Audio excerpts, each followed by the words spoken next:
You grew up in a world that would be almost unrecognizable to anyone under 50 today, and you are one of the last people still alive who actually remembers it.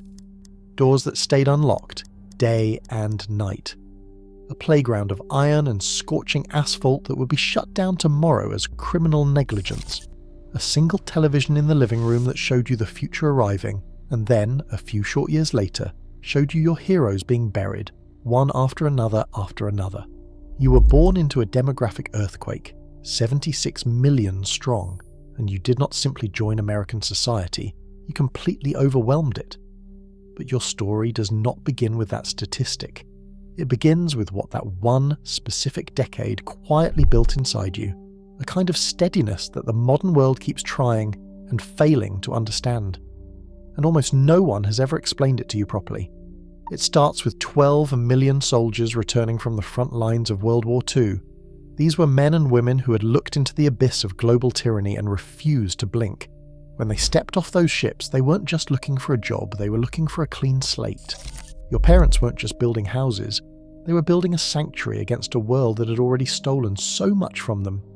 They had spent their own youth in the hollowed-out hunger of the Great Depression and the frozen foxholes of Europe and the Pacific.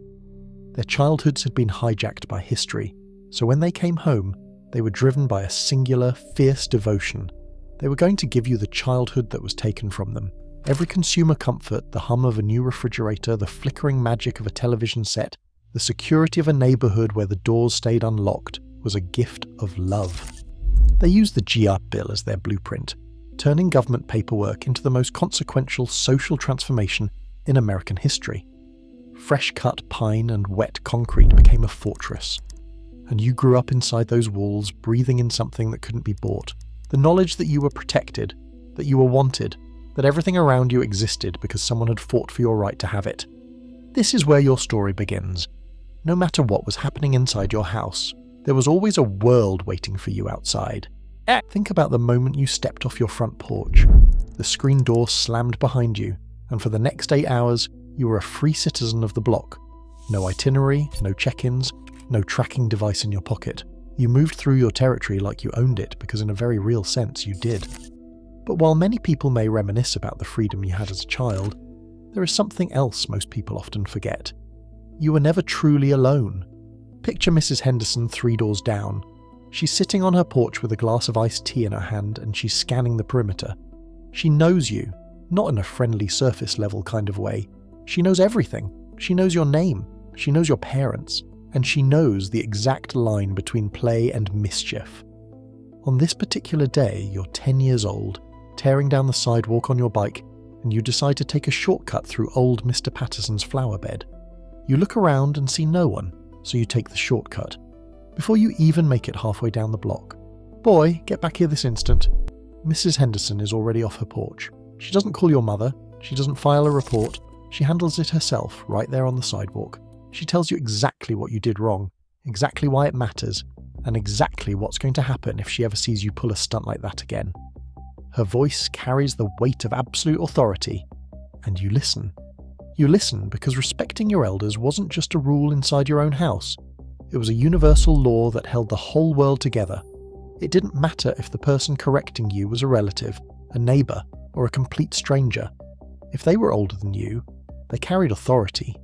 You stood up when they entered a room, you held the door, you said sir and ma'am without being prompted, and when they corrected you, you accepted it, because every adult on that street was a temporary guardian of your character.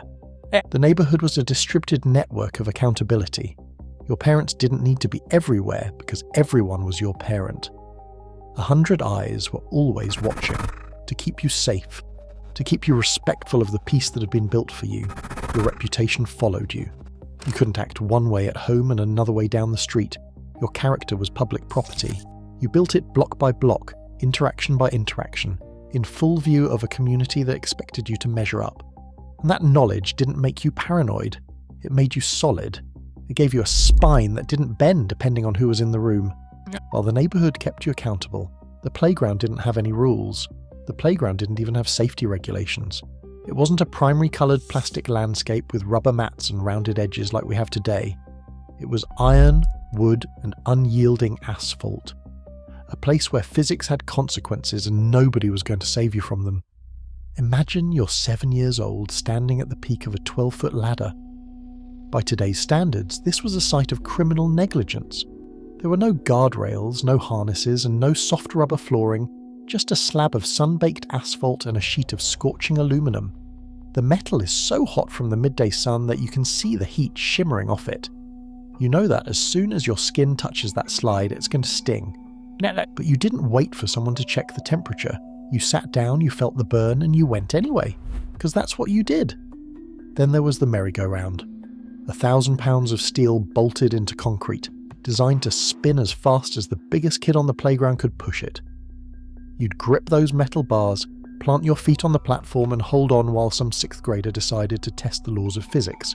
Your hands would start to slip, and if you let go, you'd fly off and hit whatever surface the playground happened to have. Asphalt, packed dirt, concrete. Nobody sued anybody. You just got up, checked for blood, and got back in line for another turn. And then there was the giant stride. If you're too young to remember this, it was a tall pole with chains hanging from a spinning mechanism at the top. You'd grab a handle, run around the pole as fast as you could, and then leap. For a few seconds you were airborne, swinging out horizontally, feet off the ground, nothing between you and the sky but your grip strength and whatever luck you'd been born with. The older kids figured out that if you wrapped your chain over everyone else's, you could launch one rider out at a 45-degree angle from the pole while the rest of you kept running. The unlucky kid would be whipping through the air, legs horizontal, holding on for dear life. When they finally lost their grip, they'd fly across the playground and land on hard-packed dirt or gravel or concrete. The giant stride was eventually banned. Every single one of them was ripped out of American playgrounds by the 1970s. You won't find one anywhere today, but you rode it, and you survived it. You weren't reckless, you were learning. Learning what your body could handle. Learning to judge speed and timing and risk. Learning that the world wasn't going to soften itself for you, so you'd better learn to absorb the impact. That slide, that merry-go-round, that giant stride, they taught you something no safety regulation could ever replace. You weren't made of glass. You could hold on when things got fast and unpredictable. You could take the hit when you fell, and you could get back up and do it again.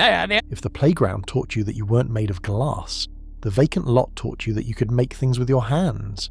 There was no trip to the hardware store.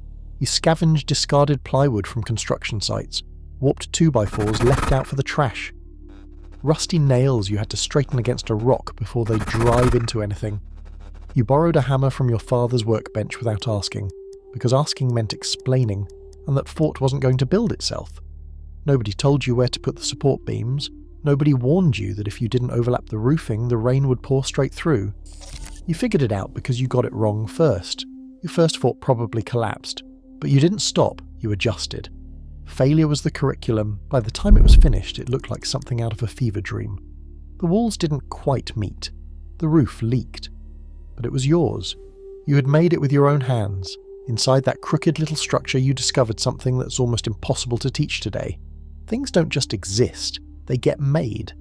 And if you want something to exist, you have to be the one who makes it. But sometimes, no matter how hard you tried, it wasn't enough. You came in last in the race. You auditioned for the school play and didn't get a call back.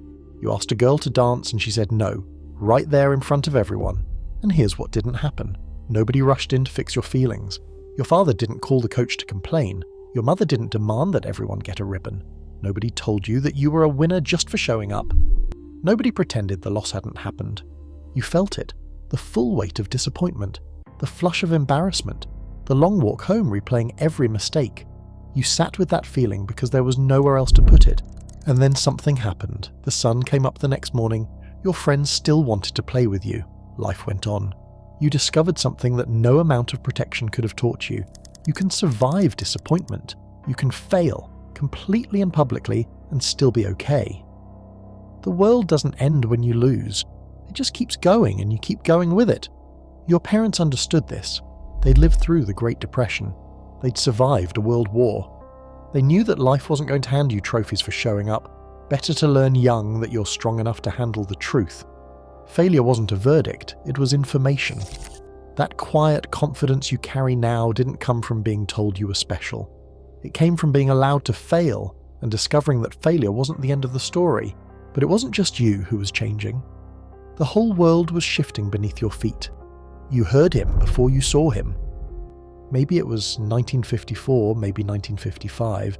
A song came through the radio that didn't sound like anything else. It wasn't your parents' music.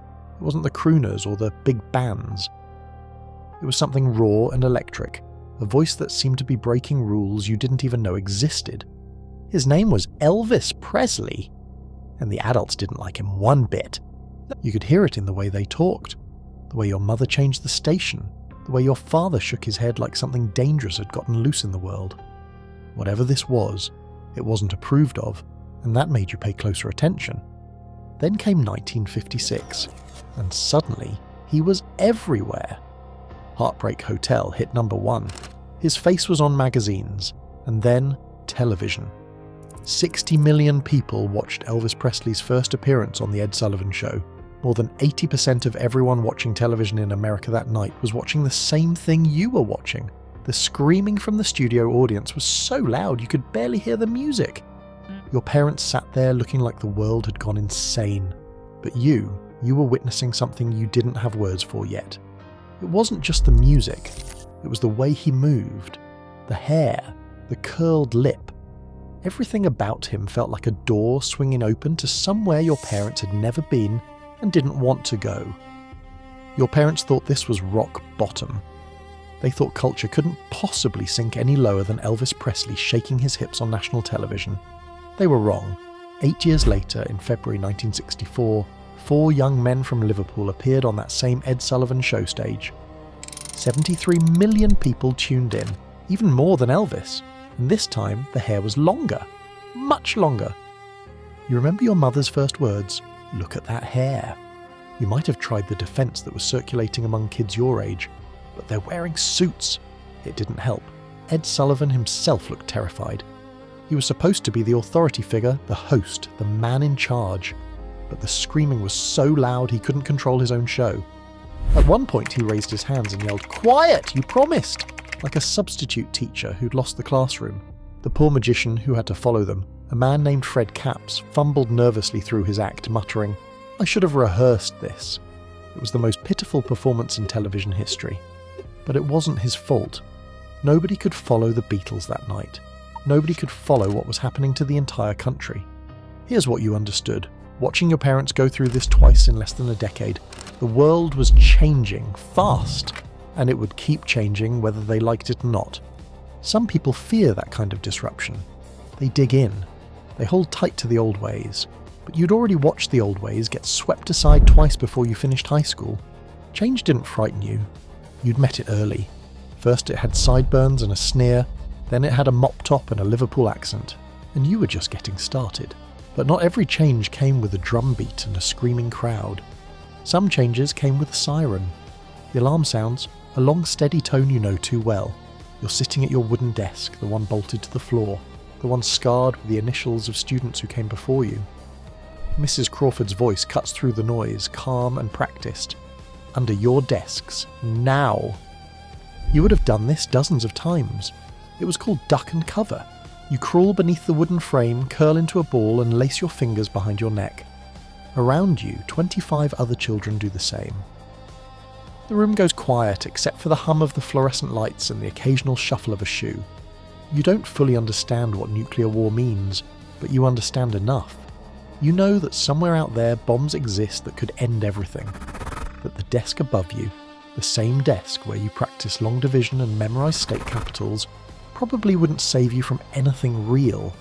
But you do it anyway. You don't cry. You don't question. You accept that this is the world you live in, and you function inside it. When the all-clear sounds, you climb back into your seat and pick up your pencil. Mrs. Crawford resumes the lesson as if nothing happened, and in a way, nothing did. This was just Tuesday. You were learning something in those drills that had nothing to do with surviving a nuclear blast. You were learning how to carry fear without letting it carry you, how to hold two truths at the same time. The world might end and you still have to learn simple math.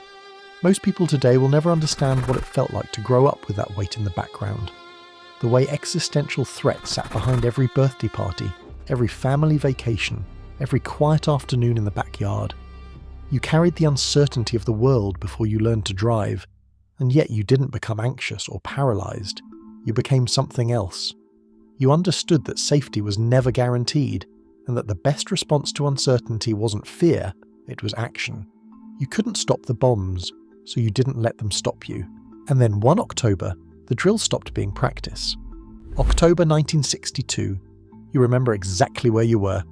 The drills had always been abstract, a siren, a desk, a routine. But this was different. This time, the President of the United States was on television, telling you that Soviet missiles were pointed at American cities from 90 miles away. This time your parents weren't rolling their eyes at another drill. They were silent. You'd never seen your father look like that before. For 13 days, the world held its breath. You went to school, but the teachers seemed distracted. You played outside, but the adults kept glancing at the sky. The radio was always on now, not for music, but for news. Every hour, another update. Every night, the same question hanging in the air that nobody wanted to ask out loud. You were old enough to understand what was happening, old enough to know that the men in Washington and Moscow were deciding whether you'd wake up tomorrow, old enough to do the math on how far you lived from the nearest military base or major city, and young enough that there was absolutely nothing you could do about it. So you did your homework, you ate your dinner, you went to bed at your normal time, even though part of you wondered if there was any point. You kept living your life because that was the only option available. Your parents tried to protect you from the worst of it, but you saw through the performance. You caught the looks they exchanged when they thought you weren't watching. You heard the tension in your mother's voice when she told you everything was fine. You noticed your father checking the news one more time before turning off the lights. You'd never seen them like this before. These were the people who had answers for everything, who fixed what was broken, who made you feel safe just by being in the room. And now they were scared, really scared, and trying to hide it. Then, on October 28th, it was over. Khrushchev backed down. The missiles would be removed. The world exhaled, but something had shifted. Not just in the world, in you. You'd seen behind the curtain. You understood now that the adults didn't have everything figured out, that they couldn't protect you from everything, that sometimes they were just as frightened as you were, just better at hiding it. It wasn't a loss of faith, it was something else, a quiet recognition that safety was partly an illusion, and that the people you depended on were human too. You didn't love them any less. If anything, you respected them more, for holding it together when they were terrified, for keeping the routine going when the world might end, for protecting you from their own fear even when they couldn't protect you from the bombs. But you never looked at them quite the same way again. You never forgot that sometimes, even adults can get scared too. But even though the missiles went home, but the decade wasn't done with you yet. November 22nd, 1963. You remember exactly where you were. Maybe you were in class when the principal's voice came over the PA system. You saw your teacher's hands rise to cover her face. You watched the colour drain from her cheeks as she turned to tell you that the president had been shot. Schools across the country dismissed early that day. You walked home through streets that felt different, quieter, heavier. When you got there, your parents were already in front of the television. The black and white images flickered. Walter Cronkite took off his glasses, paused, and told the nation that President Kennedy was dead. You'd never seen your father cry before. You'd never seen your mother look like that, like something had broken inside her that couldn't be fixed. For days, the television stayed on. You watched the funeral march. You watched little John salute his father's coffin. You watched a nation bury its president, and something shifted in you that you couldn't quite name. It wasn't just grief. It was the realization that the world could shatter without warning, that safety was an illusion, that the people in charge, the adults, the leaders, the ones who were supposed to protect everyone, could be taken away in an instant, and there was nothing anyone could do to stop it. You were young enough that death had been an abstraction before that day. Now it was real, and then somehow life went on. The Beatles came on the screen 79 days later, and the country found something to smile about again. You started to believe that maybe things could get better. The hope wasn't foolish, that progress was possible. 4 years later, you learned you were wrong. April 4th, 1968. Martin Luther King Jr. was shot on a motel balcony in Memphis.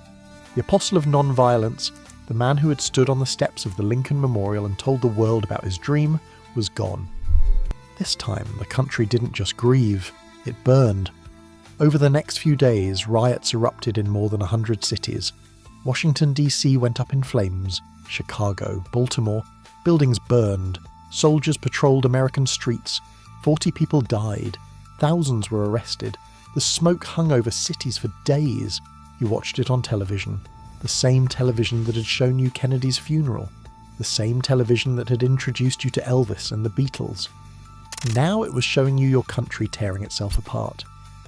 Some people gave up on nonviolence that week. Some people gave up on hope entirely. The man who had believed that love could conquer hate was dead, and hate seemed to be winning. But there was still one Kennedy left. Robert Kennedy, who had been his brother's right hand, who had transformed himself into a champion of the poor and the forgotten, who seemed to carry the family's hope on his shoulders now. He was running for president. He was winning primaries. And for a moment, just a moment, it seemed like maybe there was still a chance. June 5th, 1968, 2 months after King. Robert Kennedy won the California primary. He stood at the podium in the Ambassador Hotel in Los Angeles, flashed the victory sign, and told his supporters they were going to Chicago to win the nomination. Then he walked through the kitchen, and he was shot. It was after midnight. You might have been asleep when it happened. But by morning you knew. Another Kennedy was killed, and there was no hope left to fall back on. Robert Kennedy died 26 hours later. He was 42 years old, 3 times in 5 years. JFK, MLK, RFK, 3 bullets, 3 funerals, 3 moments when the future seemed to pivot toward darkness. Robert Kennedy's funeral train carried his body from New York to Washington. It was supposed to take 4 hours. It took 8. 2 million people lined the tracks to watch it pass. They stood in fields and on overpasses and along the rails, waving, weeping, saying goodbye to something they couldn't quite articulate. It was the only night funeral ever held at Arlington National Cemetery. They buried him by candlelight, next to his brother. You were still young, maybe a teenager, maybe not quite, but you were old enough to understand what you'd witnessed, old enough to know that this wasn't normal, that other generations hadn't grown up watching their heroes get cut down on live television year after year. And here's what that taught you, something that has stayed with you ever since. Hope is fragile. Progress is not guaranteed. The people who fight for a better world don't always live to see it. You can do everything right, believe in all the right things, and still lose. But you also learned something else. The funerals ended. The riots quieted. The country kept going. People kept fighting for civil rights, kept marching against the war, kept believing that things could change even after watching 3 of their champions die. You learned that hope doesn't require certainty, that you can grieve and still keep going, that losing doesn't mean giving up. That's not optimism, it's something harder, something you earned by living through those years and coming out the other side. And you carry it with you still today. But here's what they didn't take from you. You were raised by people who survived the Depression and won a world war. You played on playgrounds that would be illegal today. You watched the world change on a television screen, first with music that made your parents nervous, then with bullets that made them weep. And you kept going. That's the thing about your generation.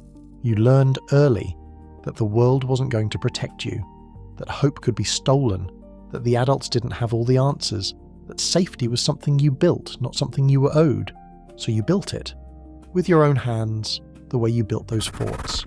With your own judgment, the way you learned to read the room before you could read a book. With your own resilience, earned on hot metal slides and long walks home after losing. You don't need anyone to validate what you carry. You've known who you are since before the word trauma became a personality trait. You took the hits, you buried the heroes, you watched the smoke rise over American cities, and you woke up the next morning and kept living. That's not optimism. That's not nostalgia. That's something nobody can take from you because you built it yourself. You are the children of a generation that went to hell and back, and came home determined to teach you what matters, to build something, to protect it, to keep standing when the world tries to knock you down. The wisdom you carry is simple. The world will break your heart and the sun will still rise. Your job is to be standing when it does, and you're still here.